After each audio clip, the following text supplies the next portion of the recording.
Do me a favor and let's stand, and if you know the words, you can sing along a little bit.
All right, so how we doing? We all right?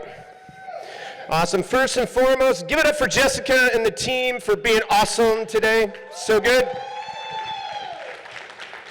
And can you believe it that we just rickrolled each other? Can you believe that? So good.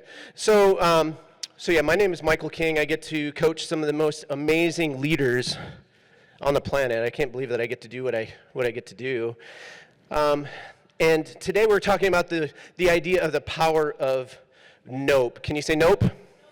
Nope. And so when we think about the idea of rickrolling each other, and even Rick Astley, and the idea that somewhere in a writer's room back in the middle of the 1980s, Rick Astley sat around and he's thinking, I need to write a hit song, and this has got to deliver, and it has to be definitive.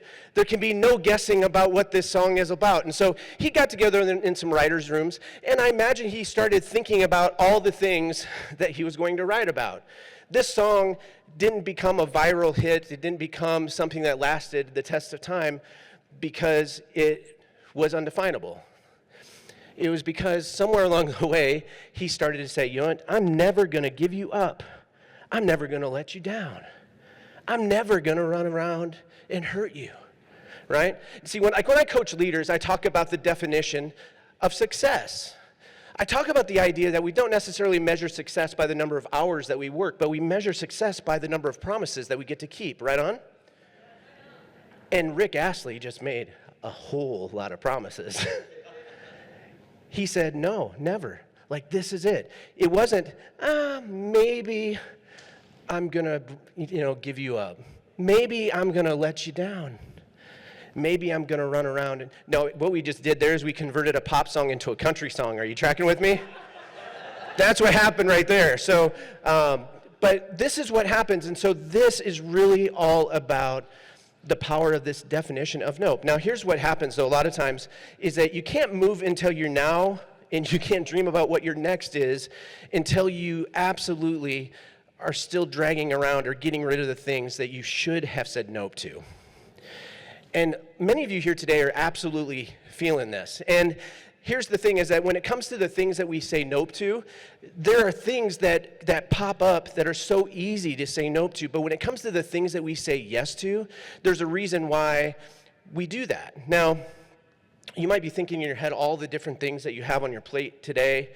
And I know that some of you wake up every single day, and the first thing that you do is you reach over and you grab your iPhone or your Android device off of your nightstand sitting right next to you, and you start immediately thinking about all your commitments. You start immediately thinking about all the things that you've said yes to. Can you go ahead and just raise your hand if that's you? Because we are always in strategy mode, whether we want to admit it or not. And there isn't anything more painful than realizing that the things that you said yes to have absolutely nothing to do with your vision. And every day you wake up and you're thinking about the things that you need to do instead of waking up and thinking about who you are supposed to be. Jim Carrey had this movie back in the early 2000s called Yes Man. Does anybody ever see this?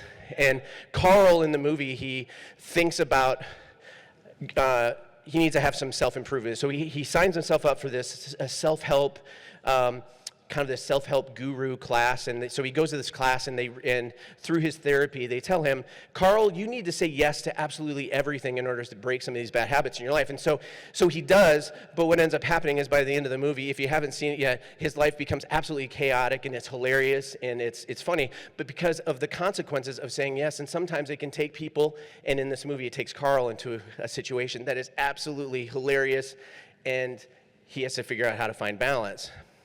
But have you ever noticed that, like, we say yes for specific reasons? The first thing is that raise your hand if you say yes to things if you just simply want to keep the peace sometimes. Anybody here? All right, I imagine that you are the group of the 9 on the Enneagram. You're the peacemakers and the peacekeepers, or you have that in your DNA. Some of us, we say yes to avoid awkward conversations. Anybody relate to that one? Some of us, we say yes because we want to feel helpful. Like, I have plenty of these folks on my team, and I love that they want to help. I love that they want to help push the needle and help people become better at what they do. But sometimes I find themselves giving me a passive yes instead of a heartfelt Meraki yes. Right on? And today we're all about the Meraki yes. So here's another one. Sometimes we say yes to simply avoid confrontation. Anybody like that? No. I think every yes is a no to something else. And my hope for you today is that your yes can be the most powerful yes that it's ever been, that it means something for you, and it's full of life. You know, I think that it's easy for us to say no to the things that are so obvious that we shouldn't be going down those paths. You know, like, for example, Austin Armstrong, he came up to me after one of the sessions. He's like, hey, I have a really great idea. I'd love for you to help me optimize my OnlyFans page. And I said, no, that's a no. That's a hard no, Austin. Not gonna do. That's not true. He did not do that. But those are the things but we've had those clients. So I've had a client that I worked with maybe about 8 years ago. And it was for me, on paper, it looked like it was a dream client. But I knew that it wasn't the right fit after a period of time.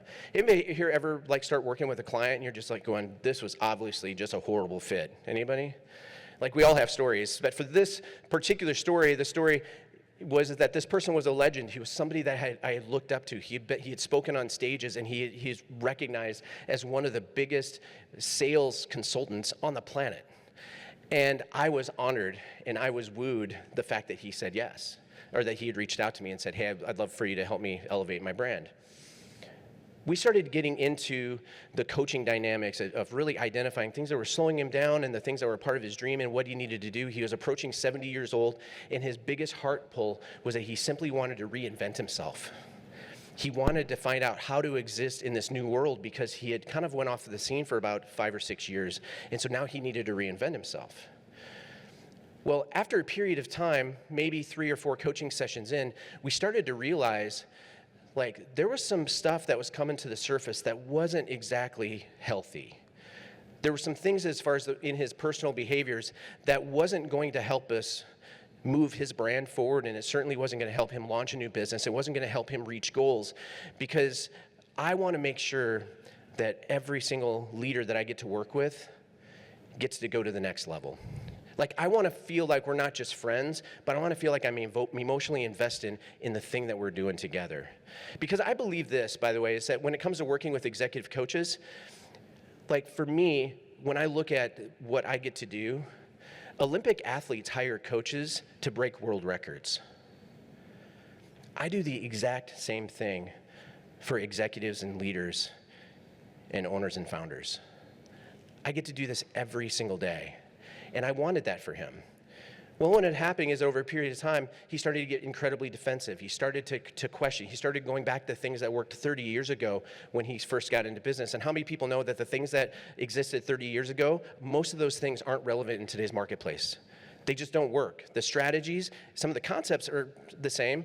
Like, I remember Dale Carnegie's book, How to Win Friends and Influence People. That was on my dad's nightstand when I was a kid, and I started reading that when I was 11 years old, and some of those concepts are incredibly radical and still effective today. But how we do business today and how we become a leader today, it's different. Well, what we saw with this leader was that he became incredibly abusive. He was embarrassing his team in front of me. He was becoming incredibly aggressive with me, but then he was also abusing my team. And eventually I just had to say, no, this is not what we're going to do. It was a massive, at the time of this in my business, I didn't feel like I could afford to give a no. Can anybody relate to that? Can I tell you this is that you are not paid to tolerate dysfunction. Can I get a right on from somebody? You're not paid to tolerate dysfunction, but you're paid to lead transformation. And that is what you are called to do, and that is what you're supposed to be doing. And so every single time that you think, and every single time that you take a breath, you have to ask yourself this one single question: am I leaving this room and these people better than I found them? Because we are not allowed, we don't get a second chance. Like, this is the moment that we get to live in, and this is why we are here, is for transformational work. Now, this is all a bigger part of the conversation, because when we think about what's now and what's next, and the things that we get to say nope to, I promise you this, is that some things are going to shake loose for you today, and I want it to be transformational for you. But I want you to think about where you put your energy, because first and foremost is that, can you say now? This is what deserves your full attention today. That's the definition of it. What deserves your full attention today? And when we think about the word next, can you say next?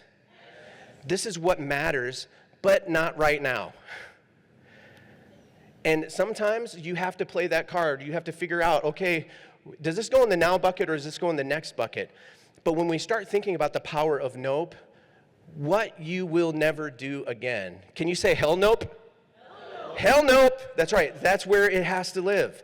It has to be something where you've experienced it, or you know it, or your team has advised you, or you have this natural gut instinct that says, nope, that's not for me.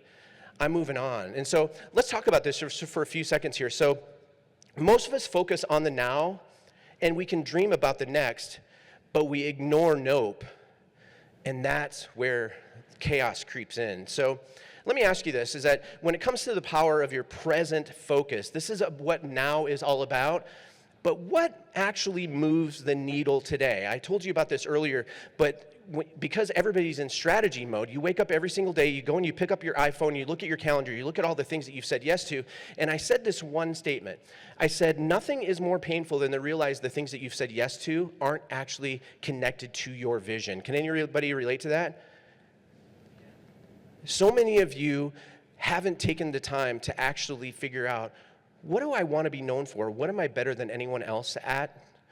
What type of problem do I solve? And what is my vision for this within the next 3 to 5 years? Some of you actually haven't identified that yet. You're simply running strategies because you saw somebody else do it, it worked for them, so you're going to carbon, copy, paste, whatever it is, and you're going to do the exact same thing. But the now thing has to be connected to who you are. Like the very way that you breathe today, the way that you think today, the things that you're taking time to make decisions about today, it has to matter. I've been working with this consulting group, and His name is Dave, and he's the president of a consulting group in the banking industry. And this guy, I've been with him now for close to 5 years. And you don't necessarily think like rock star party when you think about the term banking consultant, right? It's a little bit of a boring play, a little bit. But here's the thing with Dave is that I got to know him, and I got to know his heartbeat. I got to know what he cares about. And I noticed is that when he was traveling and speaking at conferences and even hosting his own conferences, when he walked into a room full of bankers, they treated him like he was freaking Bono from U2. He was the John Bon Jovi of that crowd, right? And he was dynamic and he was electric. And then all of a sudden, he signed up for coaching with me because he felt like something was going to come up that he wasn't prepared to deal with, but he wanted to make sure that he could survive it, right? And then March happened of year one of COVID. And like a lot of people that are in this room here today, he freaked out. 87% of his top line revenue was directly connected to being in conference rooms. He was speaking on stages in front of thousands of people per year. His consulting programs, his training, everything was connected to the conferences that he owned, but also speaking at national conferences. And all of a sudden, what happened to those? They disappeared overnight, right? Like they just went on pause. Some of them went to Zoom and things like that. But Dave needed to make sure that he was connected to that moment so he could say no to the things that were holding him back, so he could put his energy into the now bucket. Some of you here today, you're missing out on your now because you are so spread thin because you haven't said no to anything. You've simply tried new thing after new thing after new thing, desperate play after desperate play after desperate play, and you don't know how to execute in the now because you have no bandwidth left. And it's powerful. But here's what happened to Dave. Dave was able to say no to some things. And during COVID, his business grew by 178% growth, top line revenue increase. He didn't even skip a beat because within 90 days, we went and he transferred everything that he was doing into being a media company in the consulting industry. And now his content is the number one viewed content within the the consulting space within the banking industry. Talking about the power of now, but he had to get there. He had to cut literally over 40% of his commitments that his company was currently doing, including some of his staff positions. He had to reassign, and he had to figure out how to rebuild with his now mission. Powerful, right? So good. So a lot of us, though, we miss out on the things that should be in the next bucket. Now, the next bucket is simply this. It's the idea that it's not something that deserves our attention today, but it's a great idea. It's a blinker of where we should be going, but it's not something that should require your attention today. Maybe because we don't have the right talent on the team, we might not have the resources to pull it off. I know that this was like this when I hired my creative director. I put him into the next bucket because I didn't want to hire anybody else differently than the person that we brought onto the team, but I couldn't afford him at the time when we originally started conversations like 5 or 6 years ago, right? But it was a great idea. Another one of our clients, they're 8s on the Enneagram. He's 8 wing 7, and so every single time that he shows up to a coaching meeting, he has a brand new idea, like every single week, right? It's like, okay, well, we're not going to do that this week, Jim. We got to stay focused on the thing that you're supposed to be great at, right? Do we have any addictive visionaries in the room here today? Right? I'm so thankful for you. The world spins because you're here, but I promise you this, is that your next bucket could be the most valuable thing that you do. Because here in this case, this client, we literally had to say and plan out their next bucket of what the next 3 years looked like, and I had to get him to actually strategize as far as when he was going to pull the trigger on the things that he put into his next bucket because it was so exhaustive. There were so many things that he wanted to do as part of his vision, but because we couldn't have those things distract from the now, we needed to make sure that we scheduled them out, and we actually had a good project management grid for this. But I was so excited because what ended up happening is that he took this idea and waited 6 months to launch his idea, and we launched one specific offer, and just in the first week alone, generated about $20,000 of recurring monthly revenue because we put it into the next bucket. This thing would have been completely forgotten and destroyed if we would have put it into the now. But because we used the now energy to make sure that we were building everything for the next bucket, right? We were ready when it was time. And when the time came, it felt right, right? Some of you are in that space right now here today. It's where you have all these ideas, and maybe you don't even believe that you have the capacity in the next 3 or 4 months to actually execute on it, but I promise you that you do. You just don't know how to get there yet, and we're going to talk about that here in a moment. But to think about the revolutionary space that you're in when you take care of your now so you can have the next, but somewhere along the way, you forget that you need to open up your bandwidth, and you need to be able to take some risks, and you need to be able to shut down some things, and you need to be able to say no to some things in order for you to go to the next level. So in 2017, this is a picture here of what my life kind of looked like in 2017. So this is a picture of the music team at my church. And this is the last time that I would ever see these people. And so in 2017, I was the executive pastor and a worship pastor, music pastor, at one of the fastest growing churches in the country. This night was Christmas Eve night, and I was walking up to the stage, and I knew that my assignment was done. I had been putting in over 100 hours a week for the last couple decades, leading a church from going from about 300 awkward white people in Lincoln, Nebraska, to being a church of multiple thousands of people on multiple campuses and releasing records and writing music that was impacting the globe. And I was exhausted and I was burnt out. And I felt like if I didn't actually say no to something that I absolutely loved, and I loved what I was doing, I felt like I was going to get destroyed. I felt like I was going to lose my family. I felt like I was sacrificing the wrong things. Can anybody relate to that? And so this was the night. So I'm walking up to the stage, and I had this one prayer in my back pocket, and it was just simply this. I just said this. I said, God, if you can show me how I can care for my family, I'll walk away from everything tonight. Have you ever prayed something like that before? Ever thought something like that before? And I walked off the stage, and a local businessman came up from the community, and he caught me in the lobby. And this guy had been around the church for quite a while, and maybe about a decade ago, I had an encounter with him that was really meaningful. He wanted to brag to me about how his life had gotten back together. And so he decided to pull out his paycheck out of his back pocket to show me that he was making about $30,000 a month, and to also let me know that he was looking for a leader to be on his team to help him take his business to the next level. Now, in that moment, I wasn't super excited about this, because if you remember rightly, right when I was walking up this stage, I'd made this agreement with the Lord. I said, hey, if you can show me a way that I can take care of my family, I'll walk away from this whole thing tomorrow, right? What I wasn't expecting was that God was going to bring me the owner of a car dealership, and on December 26th, I was going to go to my first job interview that I ever had in my adult life, applying to be a car salesman at a car dealership. But that's what I said yes to. I said nope to being an executive pastor. I said nope to being on the speaking circuit, talking about church growth strategies. I said yes to stepping into my next season.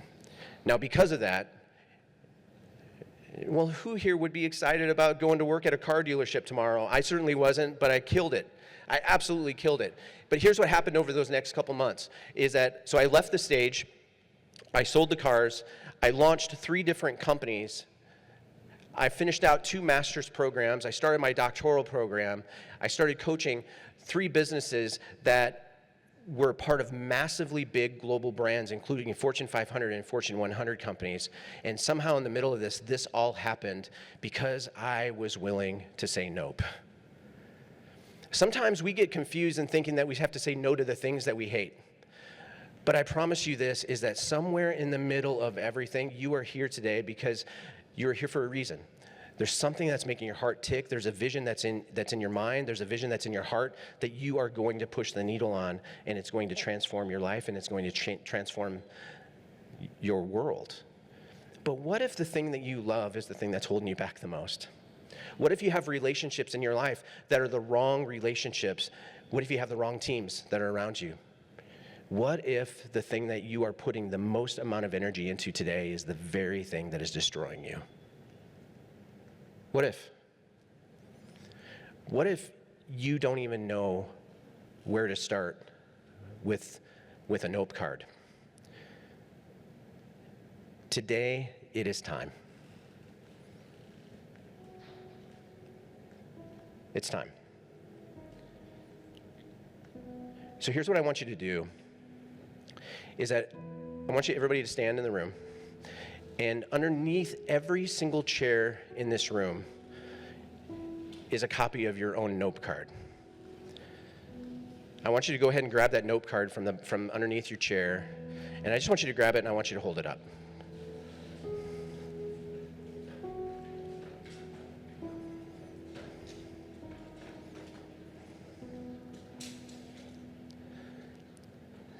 So I wrote this for you. And I want you just to feel this for the moment. And it just says this: it's okay, you forgot who the hell you are. And it happens to the best of us. You said yes to too many wrong things and way too many wrong people. But guess what? That ends now. Nope. Today is the start of your best damn season ever. Do you believe that? Do you believe it? Come on, so I want you to repeat this loud out there today. Is that today is the start of your best damn season. So let's go. You ready? Awesome. Thank you so much, folks. My name's Michael King. It's been an honor to be with you.